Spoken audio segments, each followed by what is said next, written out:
श्री कृष्ण शरणम मम। इस साल दीपावली में ग्रहण है और आप सभी के ये प्रश्न है कि कैसा क्रम होगा, क्या किया जाए, क्या ना किया जाए। तो इस वीडियो में सबसे पहले मैं कब स्पर्श है, क्या करना चाहिए, क्या नहीं करना चाहिए, और जिन वैष्णवों को ग्रहण के बारे में कोई जानकारी नहीं है, जो नए पीढ़ी के वैष्णव हैं और जो पालना चाहते हैं पर कैसे करना, क्या करना, कब करना, ये इसकी कोई समझ नहीं है, तो वीडियो के अंत में मैं ये भी जानकारी दूंगी। पहले मैं ये जानकारी दूंगी कि कब स्पर्श है और कौन से दिन क्या पालना है। तो इस साल दीपावली के दिन, अमावस के दिन ही ग्रहण है, सूर्य ग्रहण। तो हमें अपने ठाकुर जी में 11, 12, 13 और 14 और अमावस दीपावली की हटड़ी या जो भी क्रम है वो सोमवार को 14 को ही कर लेना है। अमावस का दिन खाली रखना है, नित्य अन्य दिनों की तरह ही उसमें सेवा क्रम रहेगा। इसमें कोई भी विशेष उत्सव की हम नहीं कर सकते हैं, क्योंकि ग्रहण के पहले हमें हर चिकनी चीज़ और सबकी हम, जैसे कि आप सब जानते हैं कि हम सब चीज़, कुछ भी हम पका हुआ चीज़ ये सब नहीं रख सकते हैं। तो सामग्री वगैरह भी पहले से सिद्ध करके नहीं रख सकते हैं। इसलिए जिन घरों में दिवाली के दूसरे दिन अन्नकूट होता है, वो भी इस साल कहा जाता है कि 27 साल बाद फिर से दिवाली के दिन, यह अमावस के दिन ग्रहण आया है। तो इस साल अन्नकूट भी एकम की जगह पे सभी जगह नौम को होगा, क्योंकि सामग्री, अन्नकूट की इतनी विशेष सामग्री पहले से सिद्ध की हो तो वो ग्रहण की वजह से सब छू जाती है, तो अन्नकूट उस वक्त नहीं होगा। और दीपावली का भी जो सामग्री और क्रम, हटड़ी का क्रम है, सेवा का जो भी क्रम है, वो 14 के दिन ही पहुंच लिया जाएगा।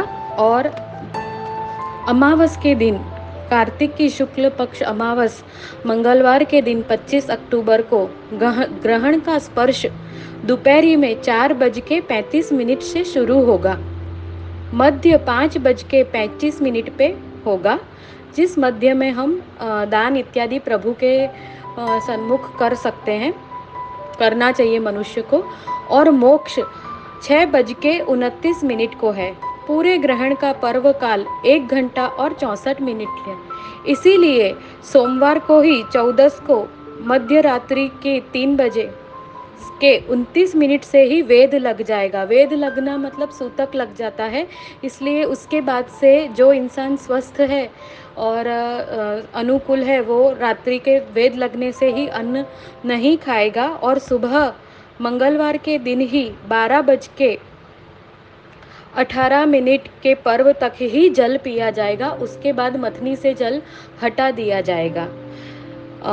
जिनके बालक छोटे हैं, कन्या छोटी है, और जो व्यक्ति बीमार ग्रस्त हैं और वृद्ध हैं और महिलाएं जो गर्भवती हैं, वो अमावस के दिन 12:18 तक भोजन ले सकते हैं। उसके बाद भोजन और जल नहीं लेना चाहिए। कहा जाता है, एक साइंटिफिकली भी कहा जाता है कि जब ग्रहण लगता है तो ऊपर से इतने ज़्यादा वैशिले कीटाणु पूरी पृथ्वी में चारों तरफ फैलते हैं, तो उसकी वजह से जो वायरस और हम कहते हैं उस तरह से वैशिले कीटाणु चारों तरफ फैलते हैं। तो सिर्फ पुष्टि मार्ग में ही नहीं, हर जगह पे ये वैध एज अ साइंटिफिक पालना चाहिए। तो हमें कोई भी चीज़ खानी नहीं चाहिए, जल नहीं पीना चाहिए, क्योंकि कहा जाता है कि उन सब में वो कीटाणु आ सकते हैं और हमारी बॉडी में और हमारे ग्रह में भी बहुत उसका इफ़ेक्ट होता है। तो जो पाल सकते हो वो इसे ज़रूर पालें, हेल्थ के लिए भी पालें। तो इस स्पर्श काल में, सूतक काल में भोजन, जल इत्यादि नहीं करना चाहिए। और ये ग्रहों के लिए भी बहुत भारी होता है। तो इस समय हमें सोना भी नहीं चाहिए, सोते भी नहीं रहना चाहिए। इस समय हमें प्रभु का नाम लेना चाहिए। विशेष रूप से ये 1 घंटा और 64 मिनट का जो ग्रहण का पर्व है, उसमें हमें अष्टाक्षर करना चाहिए, पुरुषोत्तम सहस्त्र नाम भी करते हैं, और प्रभु सन्मुख महात्म्य के मान के कीर्तन करते हैं।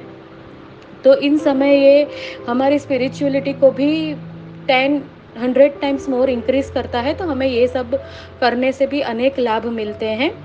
तो स्पर्श के 4 मिनट पहले पट वस्त्र से झारी और बंटा उठा लेना चाहिए। 4 बजे ग्रहण है, शुरू हो रहा है, तो उसके 4 मिनट पहले प्रभु के सन्मुख जो हम झारी और बंटा पधराते हैं, वो भी हमें पट वस्त्र, रेशमी वस्त्र से वड़े कर लेने चाहिए, क्योंकि प्रभु धर्मी स्वरूप हैं, वो भी धर्म का पालन करते हैं और हम बालक के लिए बाल भाव से सेवा करते हैं, तो उनको भी ये साइंटिफिकली देखते हुए भी हम प्रभु को झाड़ी या कुछ भी नहीं आरोपते हैं। वैशिल्य पदार्थ चारों तरफ होते हैं और वो हर जगह पे हमारे कपड़ों में भी चिपक जाते हैं।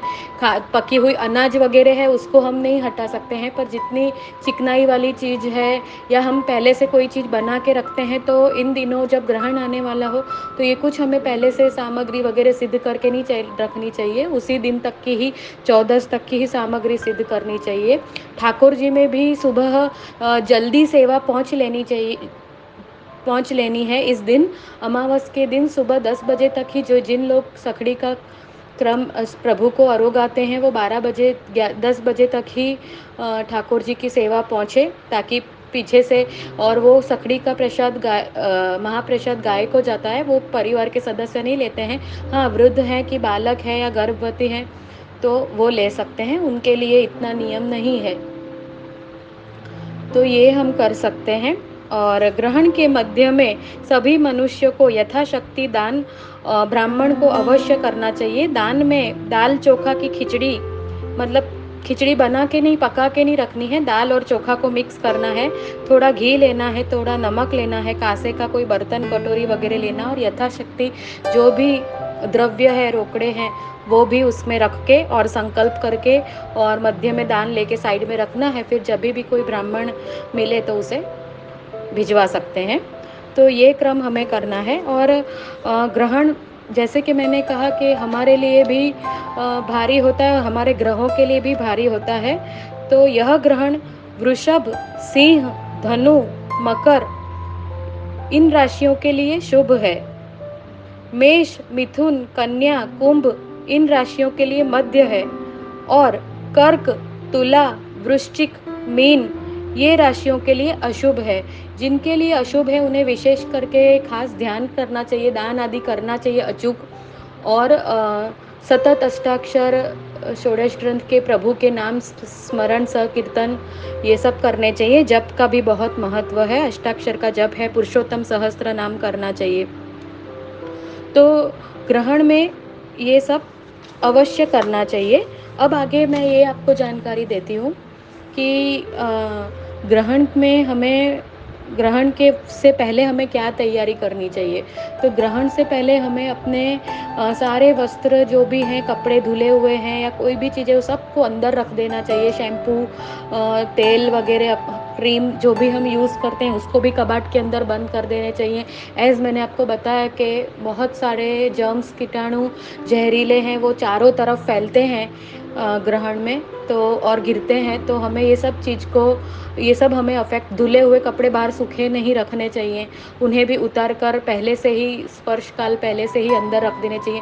कोई भी भोजन वगैरह इत्यादि चीज़ बनी हुई सखड़ी वगैरह वो सब हटा देना चाहिए, कम बनाना चाहिए। चिकनाई की सारी वस्तुएं उसको साफ़ कर देना चाहिए। कोई भी चिकनी रसोई वगैरह भी कहीं चिकनाहट हो मिक्सचर में, इसमें फ्रिज में, तो वो चिकनाहट भी उस वक्त पूरी सफाई अच्छे से कर देनी चाहिए, कि कहीं भी कोई भी एक जर्म रहेगा तो वो 1000 जर्म्स को पैदा करेगा। तो हमें इस तरह से पहले से ही प्रोटेक्ट खुद की वस्तुओं को कर लेना चाहिए। तो कोई भी कपड़ों से लेके हमारे यूज़ करने की सब क्रीम, शैम्पू आदि हैं, उनको भी अंदर रख लेना चाहिए। मटकी का जो जल है उसको खाली कर देना चाहिए। इन दिन ग्रहण के बाद ठाकुर जी में भी और अपनी भी मटकी, जो माटी का पात्र है, वो छुआ जाता है, तो वो यूज़ नहीं कर सकते। अगर कृष्णकाल का दिन हो तो कुंजा भी है, तो वो भी हमें वड़ा कर देना चाहिए। तो नई मटकी पहले से ला के कोरी रखनी चाहिए, और जब ग्रहण पूरा हो तो नई मटनी में ही प्रभु के लिए जल भरना चाहिए। अपने स्वयं के लिए भी जल है तो वो मटकी चेंज कर लेनी चाहिए। ग्रहण के बाद शैम्पू करके, स्नान करके और कंठी भी बदलनी चाहिए। और जहाँ पे भी अपने वस्त्र, ये सामग्री, अचार वगैरह जो पूरे साल का भंडार है, और कोई भी कोरी वस्त्रु सामग्री सीधा है, तो उन सब को कंतान से ढांक के, और उसमें दर्भ एक वनस्पति आती है, वो सब जगह रखनी चाहिए। वस्त्र में रखनी चाहिए, साथ साहित्य में रखनी चाहिए, और जो भी हमारी कोरी सामग्री, भंडार इत्यादि की सामग्री है वहाँ पे दर्भ रखनी चाहिए। हम जो ये शैम्पू, सोप वगैरह भी जिसको हम ढक देते हैं रेशमी से, कहीं पे भी मतलब हमारी डेली यूज़ की कोई भी वस्तुओं में ग्रहण के वैशिले पदार्थ और कीटाणु, ये जो भी जीवाणु हैं वो प्रवेश ना करें, इसलिए हमें इस तरह से इन सबको ढाँक के रखना चाहिए। और हमने जो वस्त्र पहने हैं या हम अगर बेडशीट में या कोई भी ऐसी चीज़ में बैठे हैं, तो जब हम स्नान करने जाएँ ग्रहण के स्पर्श के बाद मोक्ष के वक़्त, तो तब ये सब चीज़ को भी भिगो देना चाहिए अपने साथ। बाहर अगर कोई चीज़ रह गई है तो उसे भी भिगो देना चाहिए। जल भरा हुआ भी रह गया है तो उसे भी हटा देना चाहिए और पूरा कोरा कर देना चाहिए। तो ग्रहण के वक़्त ये सब कुछ ध्यान रखना चाहिए। प्रभु को भी ग्रहण धर्मी स्वरूप है तो प्रभु भी पालते हैं, तो वो झाड़ी भी हमें हटा देनी चाहिए। और जब फिर से ग्रहण पूरा हो और फिर से हम अपरस करके स्नान करें, तब प्रभु को स्नान कराना चाहिए और फिर तुरंत हमको जल वगैरह खाना कुछ नहीं लेना है, पहले खुद स्नान करना है और ठाकुर जी की सब तैयारी करके और ठाकुर जी को स्नान कराकर जल और श्रम भोग में सिरा धरना है। ये क्रम है। और जिनके यहाँ पे पूरी सेवा नहीं है, सूक्ष्म क्रम है, वो अपने गुरु के आज्ञा अनुसार कर सकते हैं। झाड़ी बदलना या जो भी है अपने गुरु की आज्ञा से 1-2 दिन पहले गुरु से फ़ोन द्वारा या समक्ष रूप से मिलके और आज्ञा लेके और वो क्रम कर सकते हैं। पर साइंटिफिकली एंड धर्म के हिसाब से भी हमें ग्रहण का पालन अवश्य करना चाहिए। और हमारी स्पिरिचुअलिटी, हमारे अंदर की भक्ति को भी वृद्धि का ये बहुत ही सुवर्ण अवसर कहा जाता है।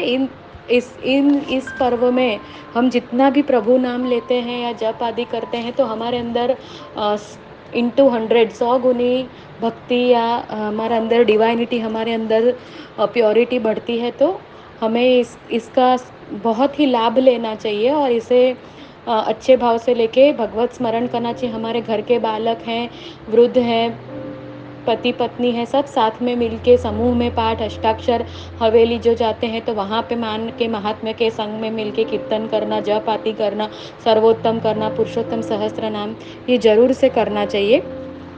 और दिवाली का ऐसा है कि कोई डरने की या इतना टेंशन लेने की बात नहीं है। 11 से लेके 13 तक का वही क्रम है और रूप चतुर्दशी और दिवाली उसी दिन करनी है। जो भी हम नित्य में हर साल जो क्रम करते हैं वही क्रम 14 को ही कर देना है। 14 के दिन शाम को 4 बजे से दिवाली शुरू हो जाती है, तो उस दिन हम दिवाली मना सकते हैं। जो लोग अपने घर में पूजन इत्यादि जो भी कुछ करते हैं, जो क्रम करते हैं, हटड़ी का है, सामग्री का, दिवाली के नेक की सामग्री का है, प्रभु के सन्मुख दिया प्रगटाने का, रंगोली करने का, वो सारा कर्म। और जो अमावस का दिन है वो खाली है।